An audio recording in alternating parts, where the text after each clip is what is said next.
अगर आप हमारे चैनल पर नए हैं तो हमारे चैनल को सब्सक्राइब करें और नीचे दिए गए बेल आइकन को ज़रूर दबाएं ताकि आपको हमारी वीडियोस जल्दी से जल्दी प्राप्त हो सके। आपके लाइक, शेयर और कमेंट हमारा उत्साहवर्धन करते हैं।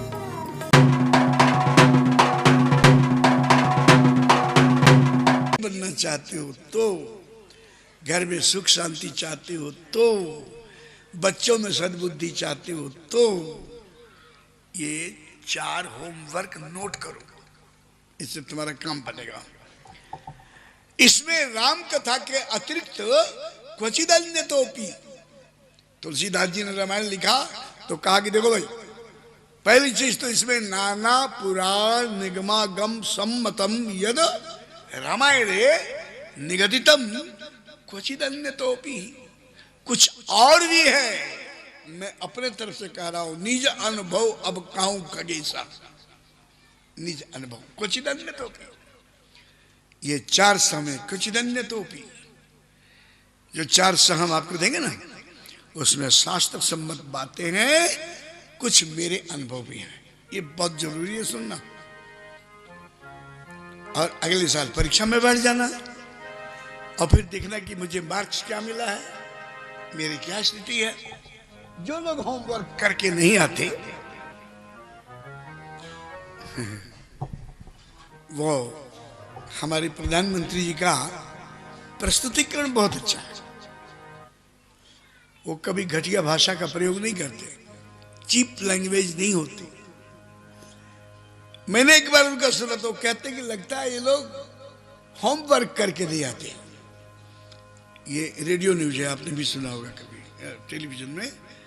होमवर्क कीजिए फिर पेपर देने जाइए, नंबर अच्छे मिलेंगे।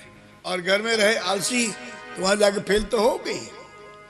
इसलिए होमवर्क के लिए 4th एस 1 साल के लिए, 1 महीने के लिए, 1 दिन के लिए, जितना शॉट मार सकते हो कर लो। तो पहला स है क्या? सत्संग। जल्दी बोलो। कुछ भी करने की जरूरत नहीं है, चुपचाप आओ, क्लास अटेंड करो, डिग्री अपने आप मिलेगी, हाय तौबा करने की जरूरत नहीं है।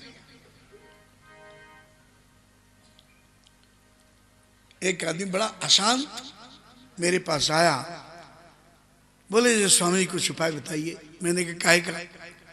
बोले शांति नहीं है। हमने कहा शांति नहीं है, क्या बात है? घर वाली से नहीं बनती? बोले बहुत अच्छी हो तो। मैंने कहा बच्चे नालायक हो गए हैं? बोले नहीं नहीं, सब आज्ञाकारी है। मैंने कहा कि दुकान धंधा? बोले वो भी ठीक चल रहा है। घर द्वार, साधन प्रसाधन? बोले महाराज प्रभु की बड़ी कृपा है, सब कुछ है, लेकिन ध्यान से सुनो, शांति बहन जी के लिए हम भी बाबा बन गए। कहीं तो मिल जाओ बहन जी, नहीं मिलती है। ये ब्राह्मणों दुनिया भर के अनुष्ठान यज्ञ इत्यादि जय घोष के बाद 3 बार बहन जी का नाम लेते हैं, शांति शांति। अरे कहां बैठी हो शांति? बड़ी प्रॉब्लम है। ओम शांति शांति शांति। शांति मीन्स गॉड। शांतम शाश्वतम प्रमेयम अनघम निर्माण शांति प्रदम। अगर कोई शांति शांत स्वरूप है इस संसार में अविचल सागर की तरह, तो केवल नारायण ही है ना। तो सब कुछ करने के बाद नारायण का, परमात्मा का, ब्रह्म का जो एक नाम है शांति, शांति उसी को मिलेगी जो राम का होगा। और जो नहीं राम का, फिर वो नहीं किसी। शांति चाहते हो? राइट डाउन, लिखो। पहला सत्संग, लेकिन साधुओं नहीं सर्वत्र। शैले शैल माणिक्यम, ये पन्ना, पोखराज, मूंगा, हीरा, ये पहाड़ों में ही होते, पत्थरों में होते। इस मामले में मध्य प्रदेश बड़ा भाग्यशाली है। यहाँ कोयला भी होता है कि नहीं? और हीरा भी होता है। कोई है दूसरा प्रांत? ढूंढ के देखो। श्री राम जय राम। हाँ, ये बात और है कि किसी और प्रांत में होता हो, यहाँ ना होता हो। जैसे मेरे प्रांत में गंगा जी हैं, तुम्हारे यहाँ श्री राम जय राम। हाँ? वो तो हम लोग चल के आते हैं, गंगा तुम्हारे दरवाजे पर चल के आती है। शैले शैले माणिक्यम मौक्तिकम न गजे गले। ये गजमुक्ता हाथी में मुक्ता मणि होती है, लेकिन हर में नहीं। चंदनम मल्यागिरी चंदन न बने बने साधु नहीं सर्वत्र। साधु सबको बोले बिना हर कृपा मिले ही नहीं संता। अब मोहि भाव भरोसो हनुमंता। साधु नहीं सर्वत्र। और बड़े भाग पाइए सत्संगा। सुनो, सत्संगत दुर्लभ संसारा। इन सब चीजों ने ये कहा कि संत और सत्संग बड़े भाग्य से मिलता है। सत्संग आजकल सत्संग पाना, सत्संग सुनना इजी है, आसान है कि मुश्किल है? बोलो। आसान है। अरे साहब, कभी नहीं हुआ था ऐसा जो 20 साल से हुआ है। उस सत्संग हॉल का नाम है टेलीविजन चैनल ऑन, प्रवचन शुरू। और फिर चॉइस है, ये बाबा ठीक नहीं ले रहा है तो दूसरा बटन, दूसरा बाबा खट से। ये भी अच्छा नहीं है तो तीसरा, चौथा। इतना सुलभ हो गया है। यहां पर तो आप जरा सा उठपुट बैठेंगे तो हम डांट देंगे, लेकिन वो जो टेलीविजन वाले बाबा जी, स्वामी जी, कथा वाचक जी है ना, टेलीविजन वाले कथा वाचक जी, वो नहीं डालते गए। पलंग पर बैठिए, परोठा खाते रहिए, कथा सुनते रहिए, चाय पीते रहिए, कथा सुनते रहिए, अगरबत्ती जलाते रहिए, कथा, नो ऑब्जेक्शन। इतना सुलभ हो गया है सत्संग। लेकिन झांकी पार के देखो कि हम कितने खोखले हुए हैं। इन कथाओं का क्या प्रभाव पड़ा हमारे बच्चों पर, हमारे बेटे बेटियों पर, हमारे युवाओं पर? शायद इसलिए भी नहीं पड़ा होगा क्योंकि सत्संग और ज्ञान इसका भी व्यापारीकरण हो गया। पहले तय होता है कि इतना रुपया, जैसे नाचने वाली किया करती थी ना, सट्टा, इतना पैसा मिलेगा तो हम आएंगे। मेरे इस प्रवचन को चैनल के माध्यम से विद्वान लोग भी सुनेंगे और उनको मैं बहुत खराब लगूंगा, लेकिन कृपा करके आप सुनिए। रामायण में लिखा है, बेचही वेद धर्म दुहि लेगी। वेद पुराणों की कथा बिकने लगेगी, धर्म का दोहन होगा। तो जब धर्म गुरु अपना प्रवचन, अपना आशीर्वाद बेचेगा तो सुनने वाले को क्या मिलेगा? एक बार एक बुढ़िया माई गुरु नानक देव जी महाराज के पास पहुंची और कहा कि महाराज जी, इसको फोड़ा हो गया है और फोड़ा में डॉक्टर ने गुड़ खाना मना किया है, ये मानता नहीं है, आप आशीर्वाद दो, इसको कहो। तो नानक जी ने कहा कि ठीक है, मत ऐसा करना कि तुम परसों ले आना। परसों वो अपने बच्चे को लेकर के आई। बाबा ने प्यार किया, कहा कि बेटा तेरे को फोड़ा हो गया? बोले हाँ बाबा। बोले फोड़ा में तो गुड़ नहीं खाना चाहिए, आज से जब तक तुम ठीक नहीं होते हो तब तक गुड़ खाना बंद कर दो। बोलो खाओगे क्या? बोले नहीं बाबा, आज से और अभी से मैंने गुड़ छोड़ दिया, खत्म। बुढ़िया ने बोली कि बाबा अगर इतना ही कहना था तो परसों क्यों नहीं कहा? 3 किलोमीटर चल करके आई हूं मैं। बोले माता परसों तक गुड़ मैं भी खाता था, परसों तक मैं भी गुड़ खाता था, और मैं गुड़ खाने वाला गुड़ छोड़ने के उपदेश देता तो इस बच्चे पर प्रभाव नहीं होता। इसलिए पहले मैंने गुड़ छोड़ा है और फिर कहा है मजा लिए ना माने मेरी बात। कुछ ऐसी ही जिंदगी हम लोगों की हो गई है। बुलाने वाले भी सौदेबाज हैं, आने वाले भी सौदेबाज हैं। शायद हो सकता है कि सौदेबाजी का कुछ कारण भी हो। बुलाते हैं बड़ी श्रद्धा भक्ति के साथ, चलते टाइम कहते हैं महाराज क्या बताएं हमारी संस्था तो बहुत गरीब है, ये है। जिंदगी हो गई हम लोग को देखते ही। हमारे साथ तो बहुत ही हुआ, लेकिन हम किसी से कम नहीं है, बड़े मजे में हैं। हवाई जहाजों में घूमते हैं, कार में नहीं कारों में घूमते हैं। शाही जिंदगी है तो हम नहीं मानते हैं। हमारे रामायण जी साक्षी हैं, हम कभी अपना प्रवचन तय करके नहीं जाते हैं, कभी नहीं। जो तुम्हारा भाव है, तुम दक्षिणा देना चाहते हो दे दो, 10-20 हजार चाहिए तो बताओ, कम पड़ गया तो हमसे ले लो। 4 जेब रखता हूं, लेने के लिए भी और देने के लिए भी। अरे कहां दे रहे हो तुम? कोई नाच गाने में दे रहे हो क्या?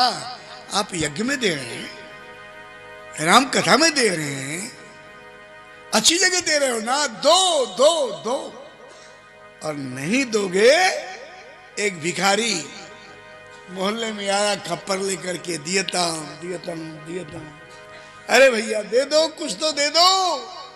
हमने पिछले जन्म में कुछ नहीं दिया, आज भिखमंगा होकर दर बदर मांग रहा हूं। तुम मुझे इसलिए दे दो ताकि तुम्हें भी दर बदर मांगना न पड़े, इसलिए दो। हमारे यहां दान लीला, हाय हाय, घायल पड़ा हुआ कर्ण के पास कृष्ण पहुंचे सन्यासी का रूप लेकर के। बोले राजन तुम बड़े दानवीर रहे हो, कुछ तो दे दो। बोले मेरे पास सब कुछ नहीं है। बोले सोना है तेरे पास दांत में। और उन्होंने बाण से निकाल कर मरते मरते उस दानवीर ने दान देकर मरा। हरिश्चंद्र, ताम्रध्वज, मोरध्वज, ये हमारे बुजुर्ग लोग हैं लाले। ये दानवीरों के नाम ले रहा हूं मैं। लौटिए। पहला सहज सत्संग, जल्दी बोलो क्या? लेकिन दुर्लभ सत्संग दुर्लभ है। जिनके कथनी और करनी एक हो, साधकों को ऐसे सत्संग की भी अब तो, आज के 50 साल पहले सत्संग होता था, अभी भी लोग हैं, हमारे वेदांत सम्मेलन होते हैं और उसमें ढोलक तबला हारमोनिया नहीं चलता, केवल वैचारिक युद्ध होता है। और हम भी नहीं रखते थे, ताली बजा के काम चला लेते थे। लेकिन अब जमाना बदल गया है, नाचे गावे तूड़े तान ताकि दुनिया राखे। तो हमको भी नाचने के लिए थोड़ा इस सब को लेना पड़ा। और यह सत्य भी है कि इनके द्वारा हमें पावर मिलता है, सहयोग मिलता है। हमने जरा सा स्वर निकाला, रीढ़ पहुंच गया, रस आ गया। रसैव ब्रह्म, ये म्यूजिक प्रधान एक ग्रंथ का नाम है श्याम वेद, 4 वेद में से ये वेद है। कन्हैया ने मुरली के तान पर जमाना झुमा दिया।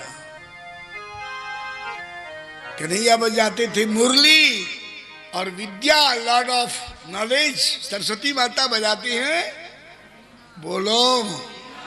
और शंकर जी, दुनिया की सब विद्याएं इससे पैदा हुई हैं। तो हमने सोचा कि मैं क्या बजाऊं, मैं भी एक ऐसा आविष्कार पैदा करूंगा जो हिंदुस्तान में कोई ना हो।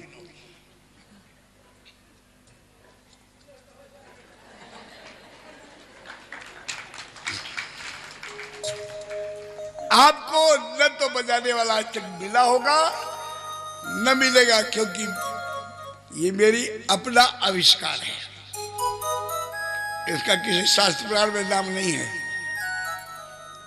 ये म्यूजिक भी नारायण का एक स्वर है। तारीफ कर दिया हमने आपकी।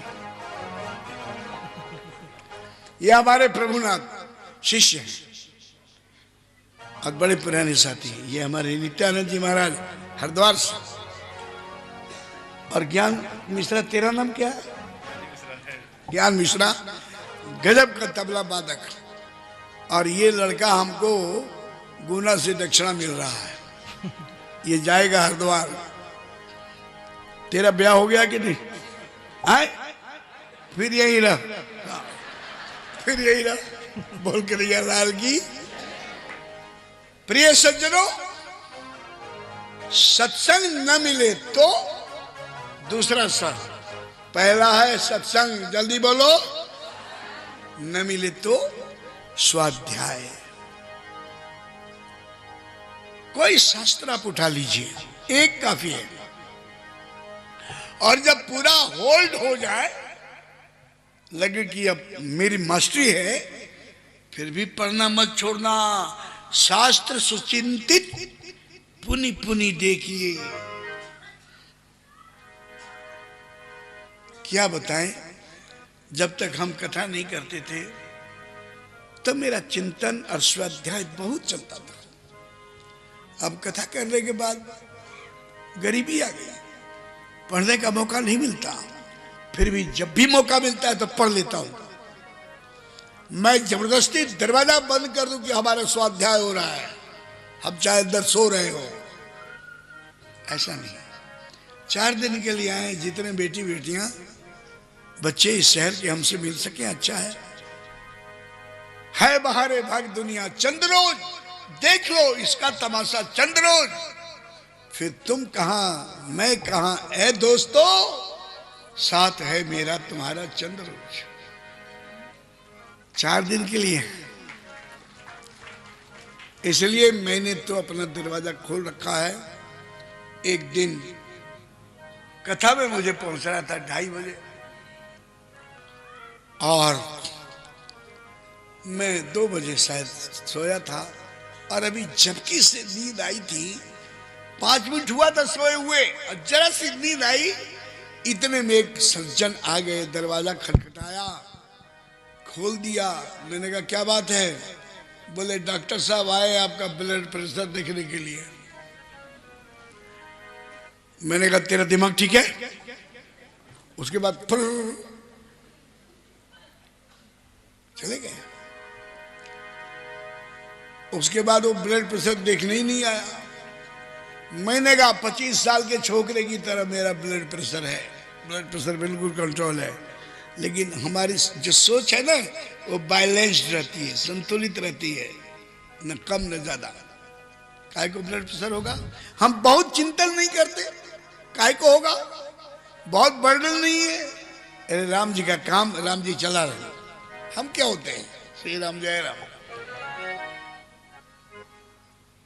स्वाध्याय के लिए टाइम जरूर निकालो, जिस पर अपनी कंट्रोल हो उसको भी देखते रहो, तो भूल जाएगा। युवती नव यौवना, युवती शास्त्र नृपति बस नहीं। इनको अपने बस मत समझना कभी कि ये हमारा ही है। युवती शास्त्र नृपति बस नहीं, इसलिए हमेशा जागते रहो। श्री राम जय राम। प्रेम से बोलो श्री राम जय राम। पहला सा मैं तुमसे अभी 100 बार पूछूंगा ताकि तुम्हारे दिमाग में घुस जाए और ये याद रहे। पहला सा, और सत्संग न मिले तो कितने अच्छे हैं आप, इतने अच्छे कि पूछो मत। दरअसल आप एकदम नियर टू सक्सेस, सफलता के नजदीक पहुंच चुके हैं। लगता है कि आप तृप्त हो चुके हैं। 6 साल हो गया पीते पीते राबरस। शहरों में भी जगह जगह होता है। हो सकता है कि इसलिए भी आप न बोले न जवाब दे, स्थिर भाव से सुने, लेकिन चुपचुपानंद श्रोता और आंख बंद करके कथा सुनने वाला श्रोता अपने को पसंद नहीं है। नो, वो आंख बंद करने के बाद सो रहा हो, मुझे क्या पता। इसलिए